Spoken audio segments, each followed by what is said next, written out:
Well, hello, everybody, and welcome back to the most festive of Ricecast episodes that we will do all year. Really? Okay. It's gotta be. I'm excited now. It's gotta be. If not now, when? It's almost Christmas, Pastor. It is. We're just, a couple days away. Really, we're in the red zone, to use football speak. That's right. Something Tampa Bay knows very little about this year. It was a nice segue, wasn't it? It was a good slip. We're in the red zone. Yeah. And which means we're, within striking distance of Christmas. And this is an exciting time and a lot of energy. Still a lot of things to happen at Calvary here in the next few days that are momentous and celebratory, among them this podcast. This podcast. Yeah. That's not to be overlooked. Great things ahead, but we also just getting past our Christmas nights of worship, Pastor. What did you think about our Christmas night of Always worship? A lot of fun. It's just always see the crowds, the energy, the joy. Again, I just so appreciative, and I know everybody is joining me in this, just the amount of effort and work that goes into just even a night like that in terms of behind the scenes. I know there were people that worked many hours, long hours, the musicians to rehearse. Sometimes people don't understand. They think you just walk out and sing a song. No, it's hours and hours of practice for that 3-minute song that you have, and coordination. So I want to say thanks to all the volunteers, and again, a lot of staff involved in that, but even more volunteers. And you made a very special night for all of us, and we're very thankful, and some beautiful, beautiful music. It was incredible. Paul Balash was here. He was here with us Sunday morning, too. That was kind of great. It was great. And if you are at one of our other campuses, I'm sure that'll be the service on the website and so forth. So you can enjoy that also. But it was a great weekend, and this coming weekend will be the last Sunday before Christmas, and that's always a great Sunday of the year. And look forward to many people being here, some Christmas fellowships, a lot of parties almost every night, some groups having a party somewhere, and that's always great. And, and then, of course, a few days away from our Christmas Eve services and Christmas Day on Sunday. So a lot to celebrate, a lot still to do in the next few days. A lot going on. Christmas Night of Worship was wonderful. That is also available online. If you missed it, you can go on our YouTube channel and check that out. Really, really special night. Really special night. Fun time. It was just great. Got to honor Pastor Tom with a little reception on Sunday night. Absolutely. And I just want to say on this, obviously it'd be maybe worth a whole podcast at some point. But to just thank again publicly Tom and Karen Hudgens. They have had a remarkable run at Calvary. It's not over. They're still part of Calvary's family, and it's not like they're moving to Idaho or something. But they're still part of us. But, for really almost 30 years, they have been a part of Calvary, and so many roles, from staff roles to deacon to teacher, to just member, involved in worship, just so many things. And then, of course, these last 5 years as the campus pastor at our Seminole campus. And we're just grateful for them. It's a good time to honor Tom and Karen, for those who listen and know them, to if you have not done so, to thank them, drop them a note, even now, to say grateful. And last weekend at our Seminole campus, there was a huge celebration for them, and then we honored them Sunday night. For those who are not able to be here, we recognized them Sunday night at our night of worship, and had a reception after that. And people were happy. They didn't want to leave. I mean, they were just, finally, Cheryl and I got to go home. Yeah. I love y'all.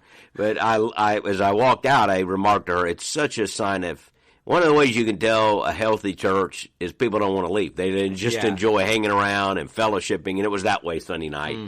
After the musical, people having cake. Some of you had 3 or 4 pieces, we noticed, but we shall remain nameless. I myself had 2. But anyway, it was a wonderful time.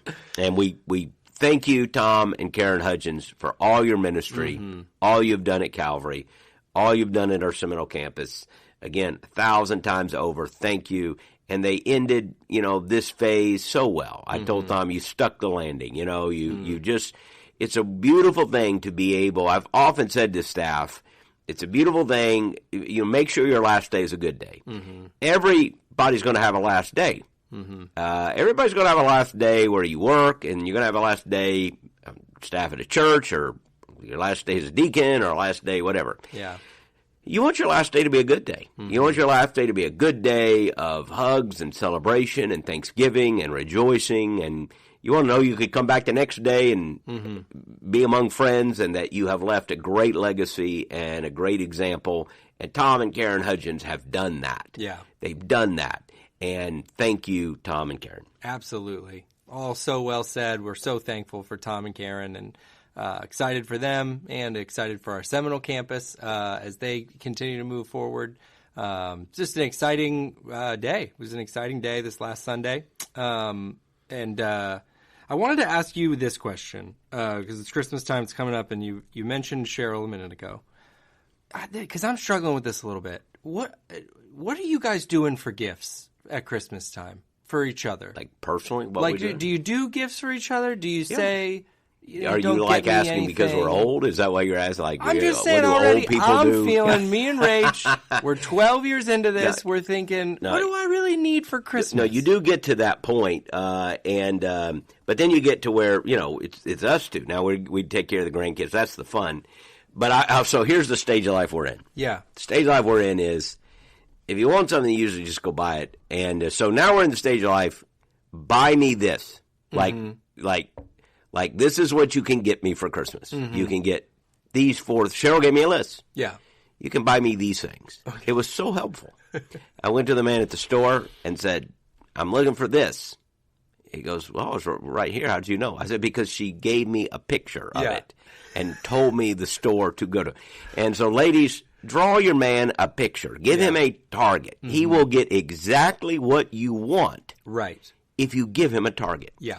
But men are not good with hints. No. And so, ladies, when you drop a hint, like I sure would like something shiny, you may get aluminum foil. I mean, you just, hints are not good. Yeah. Say, I want that. Now don't be greedy. I'm not saying that. But sure. help him win. Yeah. You must help your man be a winner. And the only way to do that is to draw him a target. Yeah. And say, right here. So, ladies, just extra help for you here at the Christmas season. Yeah. Men are very bad at connecting the dots and reading minds. They're very bad at it. So take all the stress out. Yeah. And tell them what you want. Right. Just tell them what you want. Yeah, that's good wisdom here at the top of the podcast. We're not even into the meat yet, and we're already sharing helpful tips. No, I think that's good. We're doing that to some. Yeah. Rachel's always been more about that. She's been more about this is what I want. Don't get cute. And if you do want to get cute, get me this. And then get cute. And then you can get because cute. Because then if you miss, we're safe. We're still safe. Yes. we're staying ahead of the chain. Get a couple yards on first down, then if you miss on second. It always comes back to football. It comes back to football. You want to be 3rd and 2, not 3rd and 12. You don't want it. Yeah.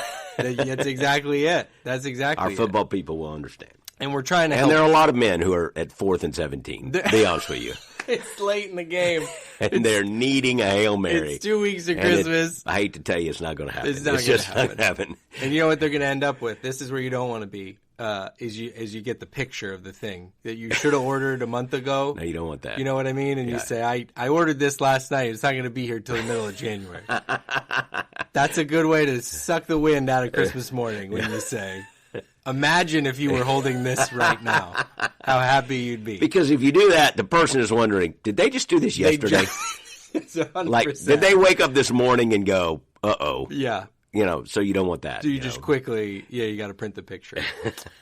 That's good to know. It's good to know that's where you guys are. Yeah, we feel like we're at that place where you're almost at the, joint gift, of like sometimes we've done that. We've done that. We've said, hey, we're going to do this for Christmas. Yeah.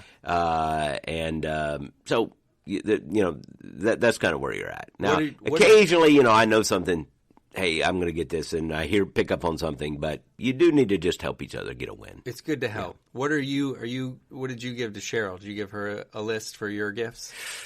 No, I did not give a list. I think, though, she's much better at it than I am. No surprise to anyone. And, she sometimes will say, if you want something, you just go buy it, which I'm sad to say is probably true. If you just, clothing and so forth, you just go get it. But I think she does a better job. She knew some things I would want and just picked them out. Yeah. Okay.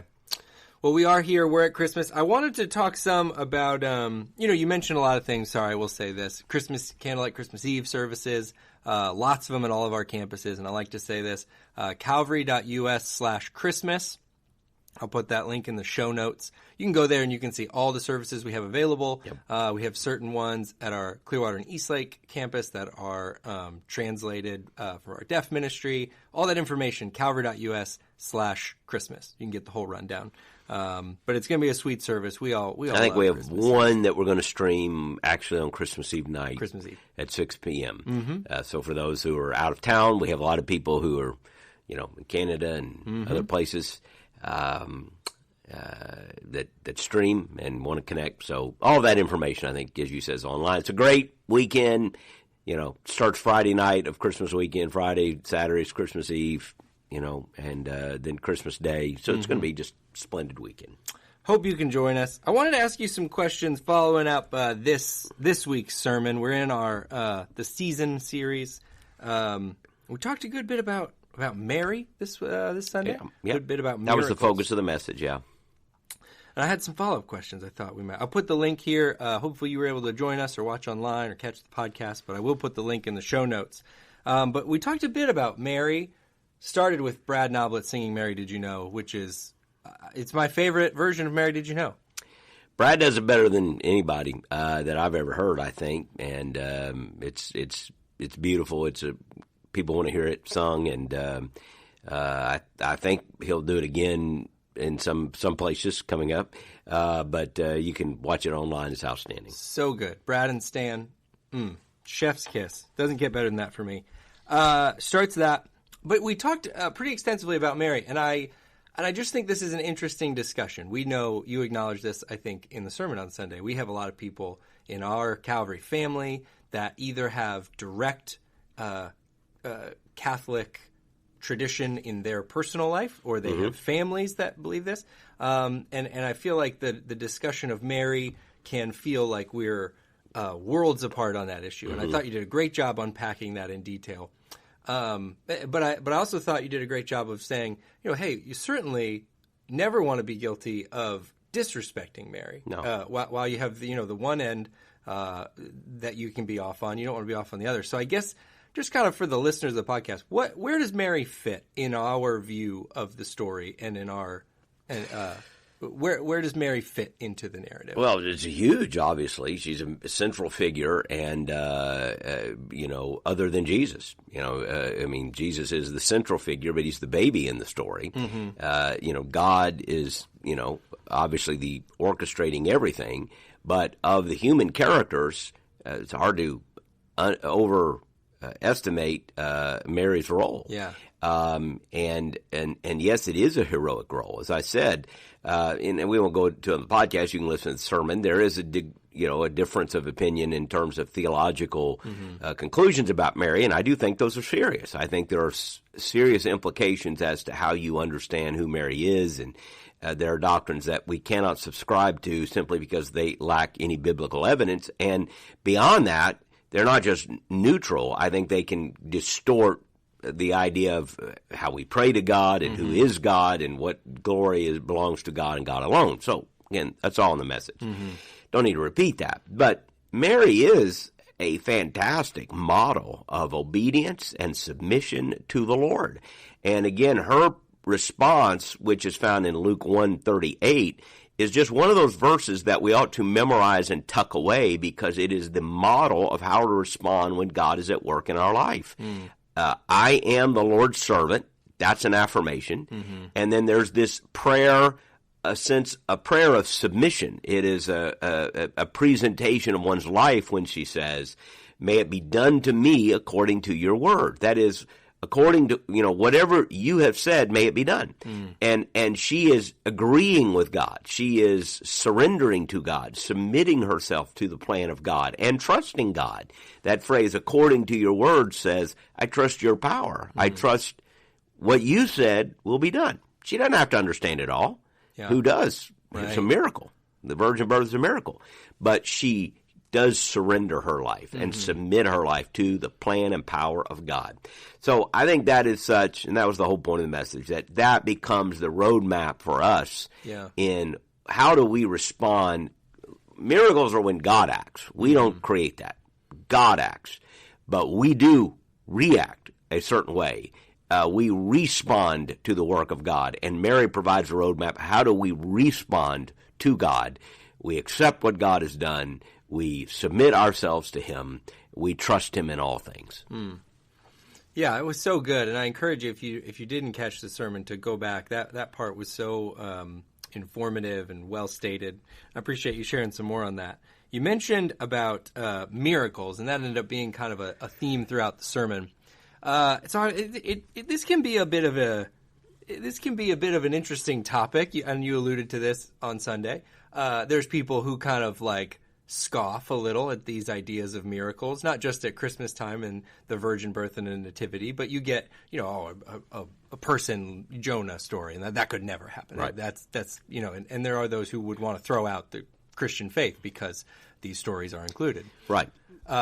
So it is interesting to discuss the idea of miracles and how they fit into the story, because certainly Christmas, it's so central to the Christmas story. So all that set up to say, my first question is, Pastor Willie, do you believe that miracles still happen today?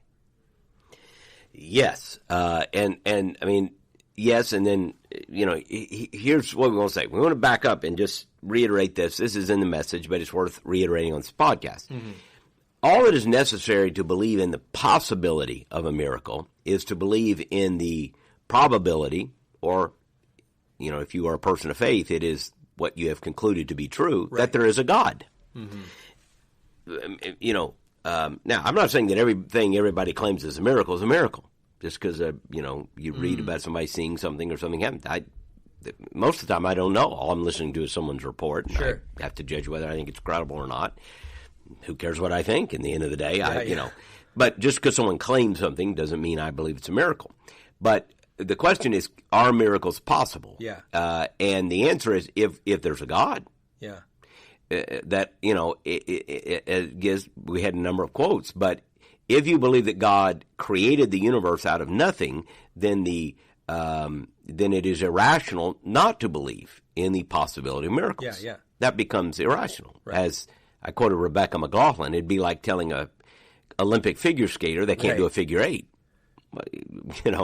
Of course they can. Yeah. God can do anything. So, one of my favorite stories I didn't include Sunday was from years ago when a youngster came back from college. He was a freshman. He came home having taken philosophy, and his faith had already been undermined by those skeptical. And one of the ways they do that is by undermining the credibility of the Bible and trying to say, look, this Bible is just a book of old stories, and myths and legends, and it's not necessarily the Word of God at all. So you undermine the credibility of the Bible, and there are a variety of ways people go about doing this, and if they're not prepared for it, it can seem extremely convincing, but it isn't convincing at all. And one of the student came home and he said, Dad, look, he was talking to his parents, you don't really believe that book is true, do you? His father, of course, was shaken by his son's newfound skepticism. And he didn't know what to say, and the boy continued. He said, for instance, do you really believe that a whale swallowed a human being and the human being lived for 3 days in the belly of the whale and it was spit? I mean, you don't believe that, do you? That's a fable. And the father did not know what to say. He had not really practiced his apologetics and hadn't thought maybe as deeply as he should have. Otherwise, he would have prepared his son better, perhaps. But he stammered and stuttered for a moment, and then he said, well, I just believe if God made the heavens and the earth and he could create everything, and then, he was going on, and his son interjected, well, if you're going to introduce God into it, it's another matter. And the dad said, well, we're going to interject God into it. So if you interject God into anything, it's another matter. Yeah. It's another matter. I once explained, it's like an apple will fall from the tree. We know if an apple, at the point at which it becomes ripe and it loosens its grip from the branch, the vine, or not the vine, but the branch, it's going to fall to the ground. It's not going to hang in midair. Right. Well, what would I tell you if I once saw an apple fall from the tree and before it hit the ground, it stopped in midair? You would say, well, Pastor, maybe you were drinking apple cider or what, that doesn't happen. Apples don't. I said, no, I saw an apple stop midway down and stop there. You'd say, well, that doesn't happen. Well, if I finished the story and said, oh, yes, it did happen. I saw the farmer under the tree, and the apple fell, and while it was in mid-fall, he reached out and stopped the apple from falling. Now, at that point, you would say, no law of science has been suspended or overwrought. Right. Simply, a person stepped into the story and kept the apple from falling to the ground. We don't necessarily even have to believe that laws of science or reality are suspended. We just believe that God can, at times, step into the story and do things that, without him, could not be done. So when you ask me, back to your question, do miracles still happen today? Well, they do if you believe that God is doing things today that without him, they could not be done. That is to say that humanly speaking, or according to natural laws, they could not be done. But because God is still working today, these things are in fact being done. And I would therefore point, first of all, to the salvation of a human being, their forgiveness, and the belief that we have that if a person trusts in Jesus Christ, they are instantaneously, in that moment, rendered justified before God, as the Bible teaches us they are. Yeah. They are forgiven of their sins and rendered before God, justified because of the work of Christ. Now, is that something that human beings could produce? The answer is no. Right. But that is something we believe God does produce, and only God could do. Therefore, if that is the only example I could ever point to, yes, I believe in miracles, because I believe that whosoever calls upon the name of the Lord can be saved. That's a miracle. Only God can do that. Therefore, yes, we see God at work. So it doesn't have to be something, spectacular or showy. I'm not, I don't need to see someone suspended in midair for me to believe that God is working in the world. Yeah. In fact, oftentimes if you see people suspended in air, you're just attending a magic show. Right. And while what may appear to be miraculous, if you could get up from your seat and go backstage and the lights would all come on, you find there's a tiny wire suspending the person from the air, or whatever makes what appears to be impossible actually very possible. It does not require God. It just requires a good creative stagehand. Right. But are there things that only God can do? Yeah. Yes. And therefore, do I believe in the miraculous? Yes, because I believe God is working in ways that only God could work. It's so good, and it's such an interesting topic. And really, this Sunday when you were preaching on it, it jumped out to me in a little bit of a different way of how this really is a foundational question. Because when you look at something like the nativity story, you look at the virgin birth. This really, our faith is so intertwined with miracles. Right. You look at being raised, Jesus rising from the dead. These are miraculous happenings. So if you start to chip away, I don't really, it's all got to be explained to me. I don't know how far you can really. Well, you're walking down a road that will eventually lead to the rejection of the Christian faith altogether. Which is why theological liberalism never sustains itself. It is always the slow walking to the denial of the faith altogether. By theological liberalism, what we mean there is, again, the person who begins to deny,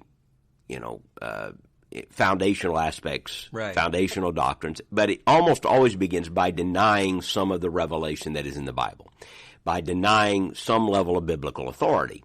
So, but it's what happens is they want to say, I'm still a Christian. I don't accept this, but I'm still a Christian. I don't believe that happened, but I'm still a Christian. It's just slow walking the denial of the Christian faith. Give it a few years. Once you start down the road of, I can deny that God acted, I don't have to believe in that because it defies my ability to understand, it's just a matter of time before you reject the whole thing. Because the whole thing, that is our faith, is built upon the premise that God, in fact, did act. Right. He did act. He not only did that which was improbable, he did that which was, humanly speaking, impossible. And we believe that. So, angels appearing, is it improbable? Of course it is. Of course it is. I've never seen an angel. Now, I have people occasionally tell me they have, and, you know, I'm not going to necessarily go into that there. I just, you know, some things you just ponder in your heart. Okay, could be, could not be. I don't know. Some people would say you do a podcast with an angel every week. Would they? Is that a group? It's like I started to assume that is. No, I'm sure Rachel believes that. Let's say that. Okay, let's go with that. Yeah. But you know, but if I believe that God exists, then certainly I can believe that angels exist, and I believe that if God wanted them to appear to bring a divine message for some reason, that could happen. I mean, I don't expect necessarily to see one all my life, but one day I will. Yeah. When I go to heaven, I'll go, oh, that's what they look like. Right. So but the point is, if you take out everything that is impossible, humanly speaking, in order to be left with a rational religion, you are left with no religion at all. Yeah. You are left with a religion without God, which is why, again, theological liberalism is unsustainable, which is why theologically liberal churches are unsustainable. They tend to empty out because there's no one who wants to reject Christianity, but they're wanting watered down Christianity. Like, what we really want is water. They may think they do, but it's unsustainable. It's unsustainable. The golden rule without God's miraculous intervention, it's a nice moral precept, but it's unsustainable as a foundational part of our religious faith. Just an ethical rule is not sustainable as a religious faith. What is sustainable is that God acted, God moved, God does things, and we believe that God does things that only God, in fact, could do. Yeah. So you don't run from the miraculous, you run to it in the Christmas story. Not because you're naive, but because you believe in God. It doesn't make me naive. I'm not. In fact, I would say a person who is truly grounded in their faith is less naive than people are not. It's interesting. You go out and the people who reject Christianity, they're going to believe in something. People believe in all kinds of silliness. They're reading the astrology charts. They believe in fairies and leprechauns and silliness. Yeah. It's amazing what people believe in today. Yeah. If you reject God, you end up believing in all kinds of silliness. But when you believe in, so I'm not naive. You go to, well, you believe anything. No, I really don't. In fact, probably believe less than you do. I'd say, but let me tell you what I do believe. In the beginning, God created the heavens and the earth, and that he came in his Son to save us from our sin. When you believe that, then you have a foundation for true and genuine faith. And when someone comes along and wants to tell you that the leprechaun read their astrological chart yesterday, therefore they should eat at a Chinese restaurant and get a fortune cookie, you go, you know what, that's nonsense. Yeah. You recognize it for the nonsense it is. Right. Because you do believe in God. Right. That's so good. And among the many reasons it's nonsense is you don't need anyone to tell you to go get a Chinese restaurant. No. You go whenever. That's always a great call. You don't need anybody directing you in that way. Well, then my follow-up question is this, because this is the next tension that's created. That was all so well said. Again, we're reiterating points that were made in the sermon. You can go back and listen to that. It was really great as well.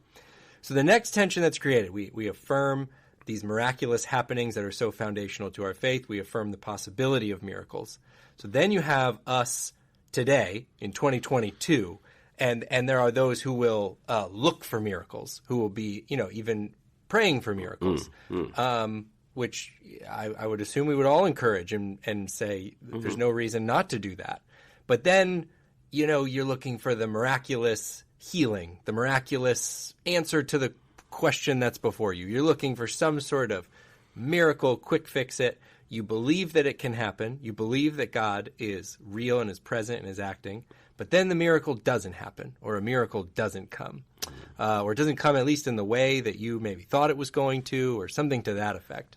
Where does that leave a person when you say, I believe in this, I believe this is possible, I asked for it, but it didn't happen? Because I think there are many people like that, and then and that might particularly be something you're dealing with this time of year, because you can have people going through a lot this time of year. So anyway, what are your thoughts? Well, believing for that person? that God can do anything is not the same thing as believing that God will do everything according to my will. In fact, that's ultimately would be disastrous, which is why we are left to trust him. And we will inevitably be left with questions and struggles. So there are going to be things that we ask God for and believe. It's when people say, well, I believe God for this. Okay, well, we use these languages, and I go, what do you mean by that? I believe God, period. 2, I believe God can do anything. 3, I believe God acts in accordance with his will for his glory and for my good ultimately. 4, I do not know if God will do this or that. And I do not believe that confident praying or praying in faith requires me projecting upon God. I've heard people say this, even read people say, well, praying in faith means you're praying that the person will be healed. You say, I know God is going to do this. I claim it in faith. I can't claim that. I just don't know what God will or won't do. It leads sometimes to people being disillusioned. Inevitably it does, because they will say, well, I'm claiming in faith that this will change. Well, I don't know if it will or won't. Right. What I know is God can do anything. I know that God cares for me. I know that God is acting in accordance with his will for his glory and for my good ultimately. And I know he has told me to bring all my requests to him, which teaches me to trust him. And I believe that God can, and there are times when things happen that we who believe in God believe, I see God working. Well, then that is by definition, it seems to me, miraculous. That is, that God is working. And by the way, what you can have is a person of faith and a person who doesn't have faith, and they can look at the same situation, and one just seems an extraordinary coincidence, but he could say, it's possible, that this happens without God, and of course, they might be right. It is possible that the person showed up at just the right time with just without. Yeah. It's possible. But another person who looks at it with faith sees that it is God's has moved in a way to do what God would want and sees God's hand, and therefore sees the miraculous where another person overlooks the miraculous. So it becomes but ultimately the difference is not how you interpret so much the events that occurred, it's whether you believe in God. That again is the difference. So God does not prove or disprove himself to us by whether he does some miraculous thing you ask or not. If you are thinking that, you will inevitably be disappointed. But that is not what God promised. In fact, I would almost argue, if you look at the temptations of Jesus and you look at what Satan tempted Jesus to do, one of those temptations, cast yourself off this high spot on the temple and he will catch you before you hit the ground. And he quoted a verse to talk about how God will protect his son. Right. Well, do we doubt that God could do that? No. Do we doubt that God would listen to the prayers, certainly of Jesus, if he prayed? No, we don't doubt God would listen. But did Jesus believe that he should jump off the temple? No. He did not tempt God. He did not test God.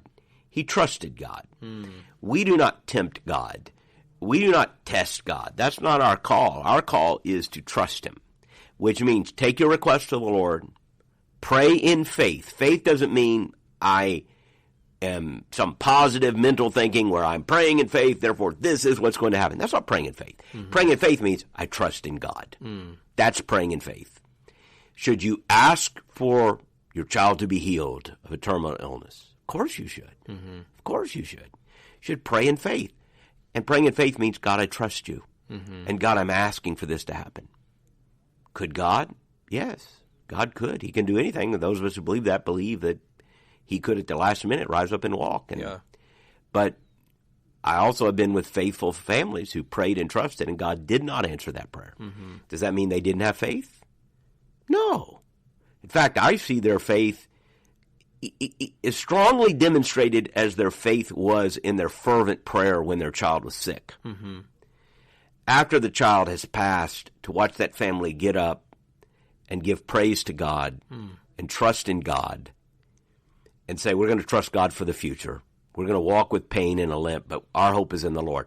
I see even more faith in that. I see faith in both. Yeah. They faithfully prayed. But I got to tell you, if I was pulling a skeptic to say, let me show you what faith in God looks like, I think my first exhibit wouldn't be the person praying with great passion, although I would say, see, that person really trusts in God. Yeah. But I think if you really wanted to prove it, I would say I would show you somebody who has walked through the darkness of a midnight and they're still praising God and trusting God, and they have a peace that cannot be explained. And I would point to them and I would say, now that is what trusting God looks like.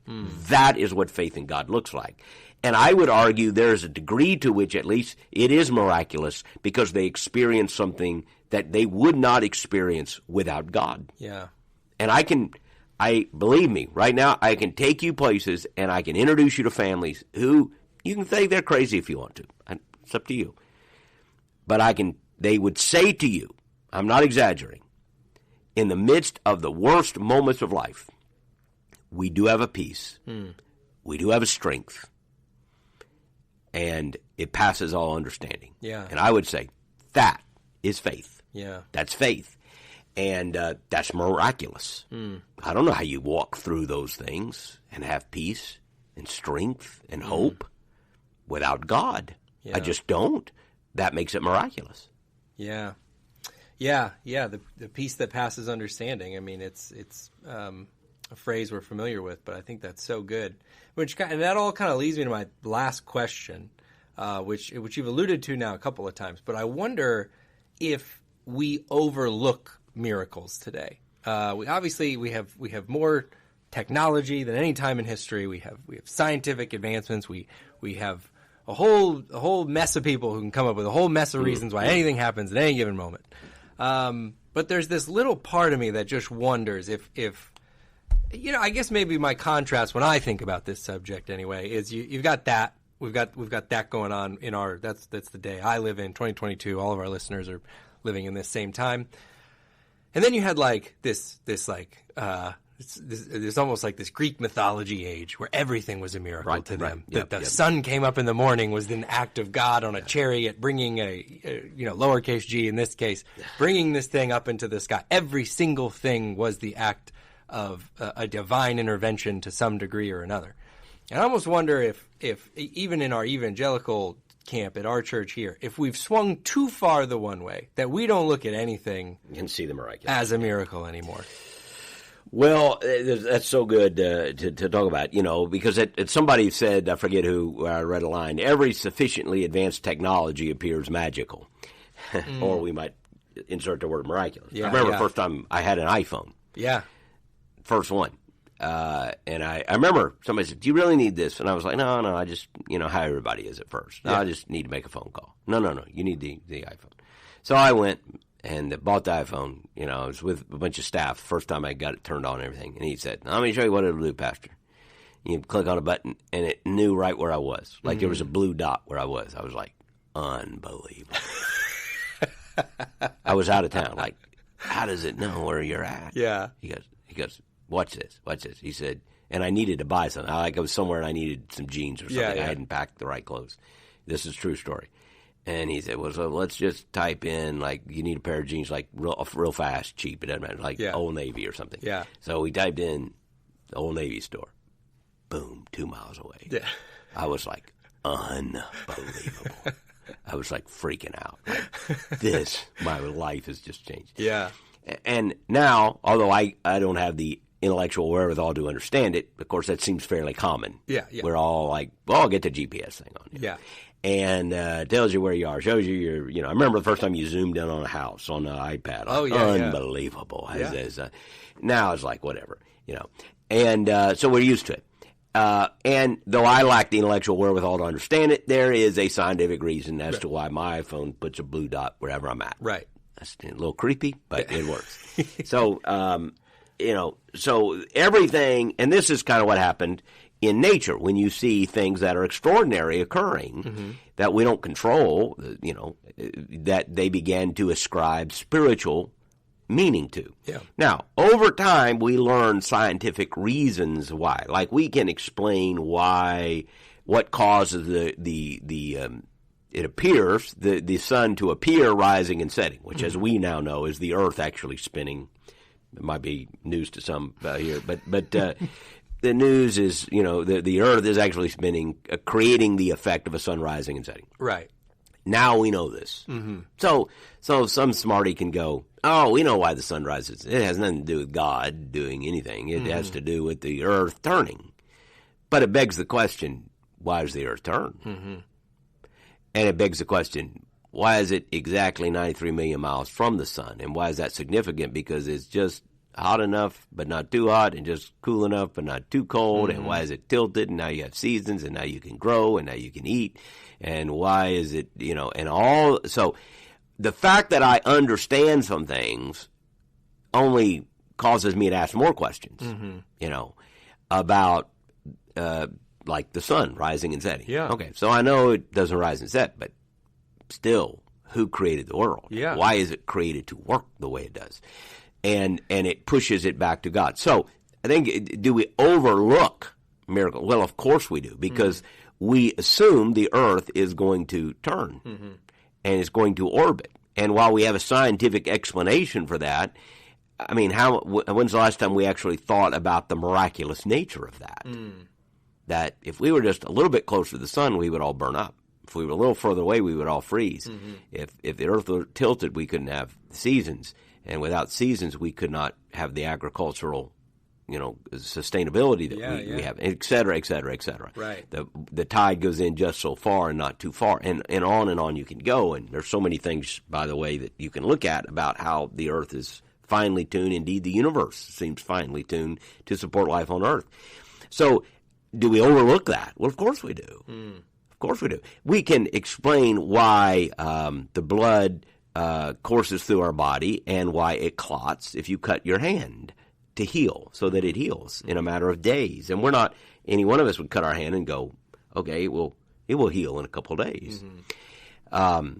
Is that miraculous? Well, we can explain, like we have the scientific wherewithal now to explain how the properties in the blood that causes the clotting and so on and so forth, that it doesn't just, you don't keep bleeding and the skin cells do this. I mean, doctors can explain that. Yeah. I cannot, but I'm sure you can. A good doctor could explain to us, right? And he could probably even use words I could somehow get a hold of, and go, oh, I sort of understand that. Yeah.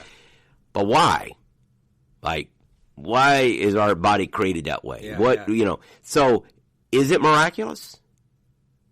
Because it's natural? Because I can explain the natural part of that, but is it still miraculous? Yeah. So I think, there's a fine line there. So do I think if the question is, do we overlook the miraculous? Again, if our definition of miracle is something that could not happen without God intervening and working, then of course I think we do. But I also think we might expand our definition there, because there are things that would not be as they are were it not for divine intervention. And they are what sometimes theologians call common grace. That is, they are commonly true. Our blood clots appropriately to heal the cut in our hand so that we don't bleed to death by a single prick. Otherwise, it would just keep flowing. Right. But things happen. There are cells in the body and things that work just to do it. So it's one of the miracles of nature, and I just use the term. It's so wondrous that we expect it to happen. Right. But if you ever think about it, why should it happen? Yeah. And would it have been that way without God creating the world the way he did?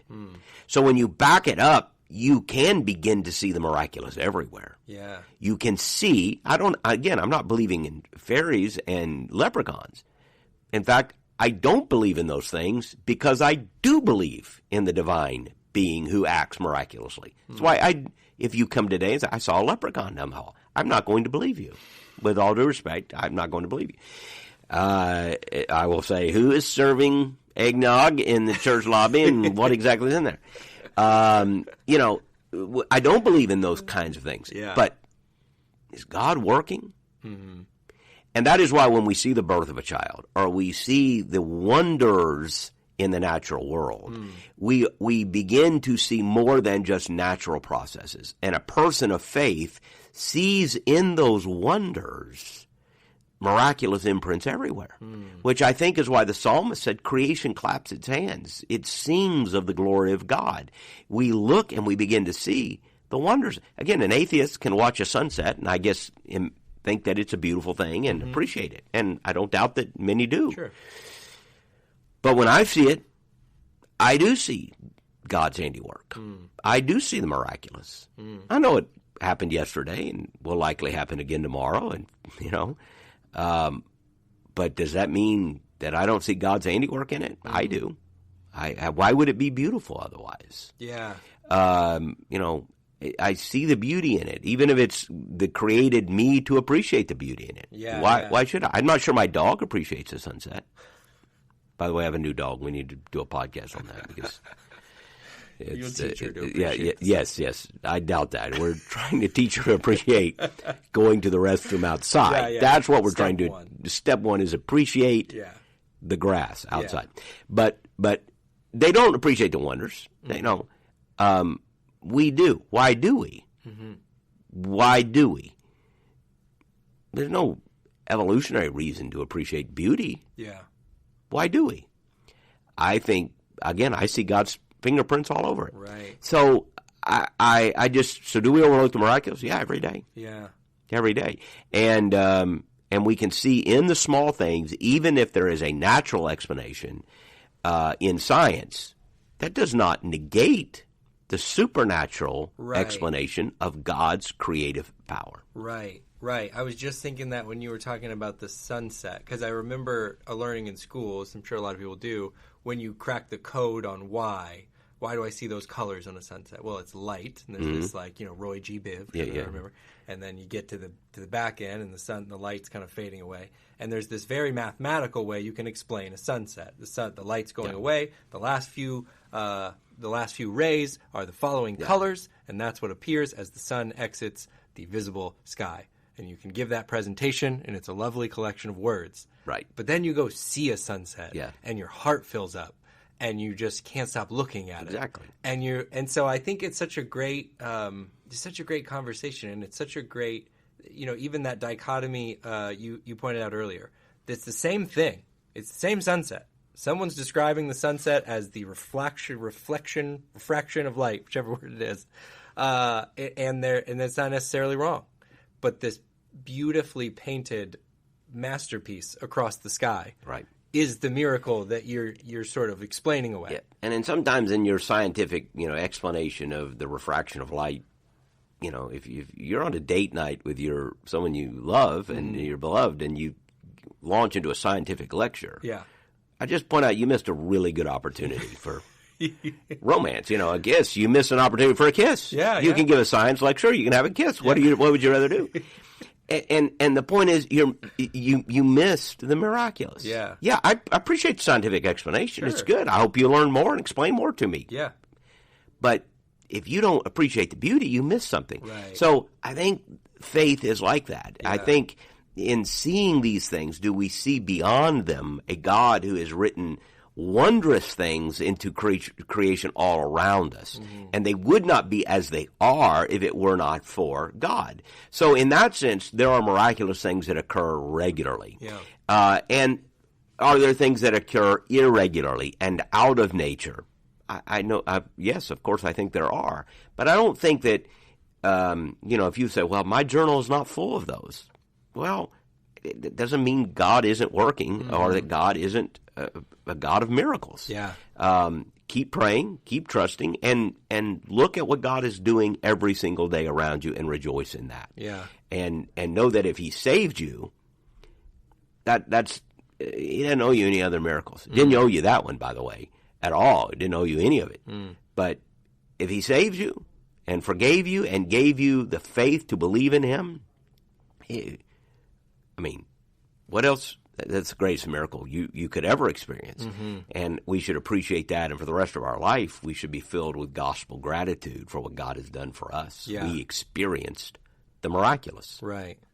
And all that reminds me, too, just calls to mind Job, the last kind of refrains of the book of Job, when God is pointing Job to the natural world around him, saying, like, where were you when I did this? Oh, yeah. Look at this. Like, just pointing out animals, pointing out, all these different things. It just came to mind as we were discussing that. Well, it was clear because God was pointing to the natural world and the wonders of the natural world to say, the evidence of my sovereignty is everywhere you look. And again, a scientist, not a scientist, because many scientists are Christians, but a rationalist might look at the last chapters of Job. Like, oh, we know a reason why the ostrich runs the way it does, and there's an explanation for it. But you're missing the point. Right. The wonders of the created world around us point to the sovereignty and reality of God. And ultimately, that argument wins every time. The rationalists may think their argument is winning. It is not, because look at human history. People still look at the natural world, and they are moved with wonder because it testifies that there must be a God. And it does. And it does. It's so good. It's so good. The last thing it reminds me of is, I hate to go back to sports, but our faithful listeners know it happens. There was a segment on ESPN called Sports Science for a little while. I don't know if you remember this. And they were like, to make this one-handed catch, he jumped at a 32-degree angle. And it was like, stop it. I don't want the angle of the catch. Just play the highlight of that man soaring over all those other men and grabbing that ball. That's the one that makes my jaw drop. When you say that his lift velocity was 72 degrees Fahrenheit, I say, it doesn't matter to me. Yeah. Look at the thing. You're missing looking at the thing when you're breaking it down. But that's so good. Thank you for sharing more on that, Pastor. That is great. That was a great conversation. We got so many fun things coming up. Just here as we close, I'll remind you the link in the show notes. Last week's sermon is in there, calvary.us/Christmas. Go in there. We'd love to see you and your family, your friends, as we all come together on Christmas Eve. Lots of options if your schedule is busy, you're trying to coordinate several things. So go in there, check those out. We would love to see you. Pastor, this is probably our last podcast before Christmas, potentially. It could be. I'm sitting here. I haven't thought of the schedule next week, but I certainly want to use this opportunity to wish everyone a Merry Christmas and a happy holiday season as you think through that, even to the new year. And we certainly hope to see many, many friends over Christmas Eve, Christmas Day, even this coming weekend, and in New Year's also. Kind of fun. We probably won't get to talk about this for sure, that the first day of the year, doesn't happen much. Yeah. The first day of the year is the Lord's Day. And we're going to talk that Sunday about putting God first. First things first. First day of the year. And so we're just getting ahead of ourselves a little bit, but start the year by putting God first, which means, and we are only having one service, same schedule, Christmas, with one service at 10:45 across all campuses because people are traveling and other things. So we know there's a lot of things going on. But what an opportunity, I think, everyone, once you get past Christmas, and I know nobody's thinking that far ahead right now. They're all, men listening to this are going, I need to get started shopping. I knew it. So they're But New Year's, of course, comes quickly on the heels of Christmas. And everyone will start thinking, okay, I need to do some things new this year. I need to take, the whole thing about resolutions and all that. Well, you get a chance to start the year right. Think about this. You get a chance to start the year right by putting God first.